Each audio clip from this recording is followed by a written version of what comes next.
السلام علیکم دوستو، ہمارے چینل پر آپ کو خوش آمدید۔ اس ویڈیو میں ہم آپ کو اسلام آباد کے تاریخی پس منظر کی حیرت انگیز کہانی سنائیں گے۔ شہر اقتدار مغربی اور مشرقی تاریخ کے ملاپ کا حیرت انگیز مظاہرہ ہے جو اس شہر کو دنیا بھر کے تاریخی مقامات میں ایک ممتاز مقام دیتا ہے۔ اسلام آباد کو مملکت خداداد پاکستان کا دارالحکومت بنانے کا اعلان 1959 میں ہوا۔ اس سے قبل اس سرزمین پر کم و بیش 160 دیہات آباد تھے۔ ماہرین ارضیات کی تحقیق کے مطابق یہاں پر لاکھوں سال پرانے انسانی قدموں کے نشانات ملے ہیں۔ یہاں انسانی زندگی کے آثار بہت پرانے ہیں۔ اس تحقیق کی بنیاد وہ فوسلز تھے جو دریائے سواں کے ارد گرد کے علاقے مورگا، گڑی شاہاں اور سواں کیمپ وغیرہ سے ملے ہیں۔ ماہر ارضیات ڈی این واڈیا نے 1928 میں دریائے سواں کے کنارے ایسے اوزاروں کا پتہ چلایا جو پتھر کے بنے ہوئے اوزار استعمال کرنے سے بھی قبل کے زمانے سے تعلق رکھتے ہیں۔ مورخ اگر اس دھرتی کے ماضی پر نظر دوڑائے تو اسے ہر سیکٹر میں ایک گاؤں آباد نظر آئے گا، بلکہ اس کے اولین آباد کار میں اپنے شجر نسب کے آباد دکھائی دیں گے۔ دیہاتوں کے ناموں کی وجہ تسمیہ بھی اپنی الگ شناخت ظاہر کرتی ہے۔ شہر کی تعمیر کے دوران مارگلہ کے دامن میں واقع بہت سے دیہات جیسے نورپور شاہان، شادرہ، سید پور اور گولڑہ شریف کو اسلام آباد کا دیہی علاقہ قرار دے کر ان کی اصل شکل کو برقرار رکھا گیا ہے۔ اس دیہی علاقے کا مجموعی رقبہ 38,906 مربع کلومیٹر ہے۔ سید پور اور شاہ اللہ دتہ قدیم ترین دیہات ہیں۔ سید پور کا پرانا نام فتح پور باولی تھا۔ اسے پہلے پہل مغلوں کے ایک بزرگ مرزا فتح بیگ نے 1530 میں آباد کیا اور 1580 میں مان سنگھ نے کابل جاتے ہوئے سید خان گکھڑ کو یہ جاگیر عطا کی۔ بعد میں سید خان کی مناسبت سے اس کا نام سید پور رکھا گیا۔ سید پور کو قدیم دور سے ہی اہمیت حاصل رہی ہے اور 1849 میں یہاں انگریزوں نے سکھوں کو شکست دے کر قبضہ کیا۔ یہاں ہندوؤں کے مشہور استان رام کنڈ، لچھن کنڈ اور ایک مندر بھی موجود تھا جس کے آثار اب بھی موجود ہیں۔ مشرف دور حکومت میں سید پور کو ماڈل ولیج کا درجہ دے کر اپ گریڈ کیا گیا۔ اس گاؤں میں گکھڑ برادری کی اکثریت ہے جبکہ جنجوعہ راجپوت، اعوان، پیر کانجن، مغل، دینیال، گوجر، منہاس، راجپوت، بٹی اور سید بھی آباد ہیں۔ سید پور سے منسلک قدیم آبادیوں میں چک، بیجو، میرا، ٹیمبا، پڑ، جنڈالہ، بیلاں شامل تھے۔ ٹیمبا میں پاکستان کی سب سے بڑی مسجد فیصل مسجد قائم ہے۔ بڑ موجودہ F5 کا علاقہ ہے۔ سیکٹر E7 میں ڈھوک جیون نام کی بستی تھی جسے جیون گوجر نے گجرات سے آ کر آباد کیا تھا۔ سیکٹر G5 میں کٹاریاں گاؤں آباد تھا۔ آج کل یہاں وزارت خارجہ کے دفاتر ہیں۔ کٹاریاں گاؤں کے باشندوں کو سیکٹر I9 کے سامنے راولپنڈی کی حدود میں متبادل جگہ دی گئی جسے آج کل نیو کٹاریاں کہا جاتا ہے۔ راولپنڈی گزٹر 1884 کے مطابق ضلع راولپنڈی کے 109 دیہات کے مالکان گوجر تھے اور 62 دیہات گکھڑوں کی ملکیت تھے۔ سیکٹر G10 کا پرانا نام ٹھٹھا گوجراں تھا۔ شاہ اللہ دتہ اسلام آباد کا قدیم ترین گاؤں تصور کیا جاتا ہے۔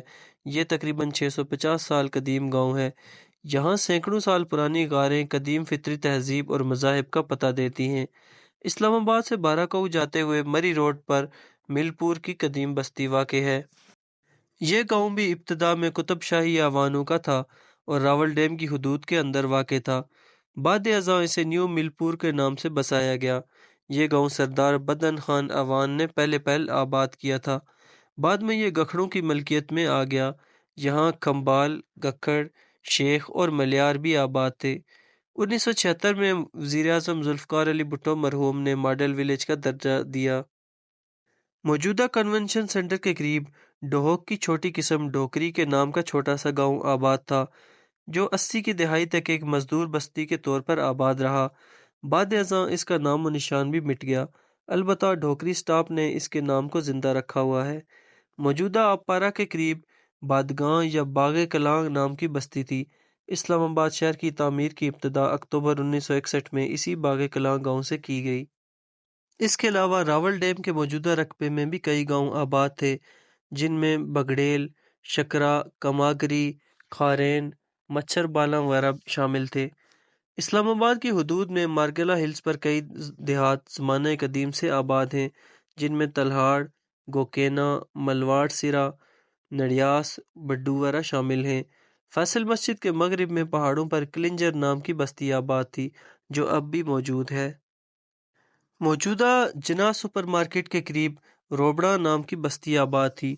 گولڑا شریف کے مالکان قطب شاہی اعوان تھے۔ ان کے اولین آباد کار نے اپنی شاخ گولڑا کے نام پر اس مقام کا نام رکھا۔ میرا جعفر گولڑا کے قریب ایک چھوٹا سا گاؤں ہے۔ اس کے ساتھ میرا سنبل جعفر نام کی بستی ہے۔ ان دونوں گاؤں کو جعفر نامی شخص نے آباد کیا۔ ملک پور عزیزال کو ترکھان قبیلے نے آباد کیا۔ یہاں گوکنیال اور مکنیال لوگ بھی آباد ہیں۔ موڑا نگڑیال کو راجپوت قبیلے کی نگڑیال شاخ نے آباد کیا۔ میرا بگوال سملی ڈیم روڈ پر واقع ہے۔ یہ پہاڑی کے قریب خوبصورت محل وقوع پر واقع ہے۔ اسے دینیال قبیلے نے آباد کیا۔ موضع تعمیر کو دینیال قبیلے کی شاخ رونیال نے آباد کیا۔ ہرتو گہر سہالہ کے قریب گاؤں ہے۔ یہ سوان ندی کو دو حصوں میں تقسیم کرتا ہے۔ ڈوک قاضیاں، گجر راجگان، جہال یاراں، گہر لئی، آبادی گڑھی اور دندی اس کی ذیلی بستیاں ہیں۔ یہ کوٹا روڈ پر واقع ہے۔ علی پور اور فراش دو علیحدہ گاؤں ہیں۔ راول ڈیم سے 17 کلومیٹر کے فاصلے پر لہترار روڈ پر واقع ہیں۔ ان کی زمینی ایکوائر کر لی گئی تھی۔ اس کے قریب پنجگراں نام کی بستی ہے۔ علی پور کو اس کے اولین آباد بابا علی محمد کے نام پر رکھا۔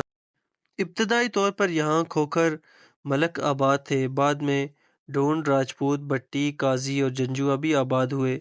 کری اور ترلائی کے قریب علی پور کو مرکزی حیثیت حاصل ہے۔ اسلام آباد کی حدود میں آباد دیہاتوں اور قصبوں کی فہرست بہت طویل ہے۔ گنگال اور ڈھوگ للیال نامی گاؤں کی زمین غوری ٹاؤن، اسلام آباد ایئرپورٹ، نور خان ایئر بیس کے رن وے کے نیچے بھی ہے اور اسلام آباد ایکسپریس وے کے نیچے بھی ہے۔ فضائیہ کالونی بھی ان دیہاتوں کی زمینوں پر آباد ہے۔ اکثر بستیوں کی شناخت مٹ چکی ہے۔ ان کی جگہ ماڈرن سیکٹرز تعمیر ہو چکے ہیں۔ دوستوں، امید کرتا ہوں آپ کو آج کی پیچیدہ مگر دلچسپ ویڈیو ضرور پسند آئی ہوگی۔ مزید ایسی ویڈیوز کے لیے جڑے رہیے ہمارے چینل کے ساتھ۔ تب تک کے لیے اللہ حافظ۔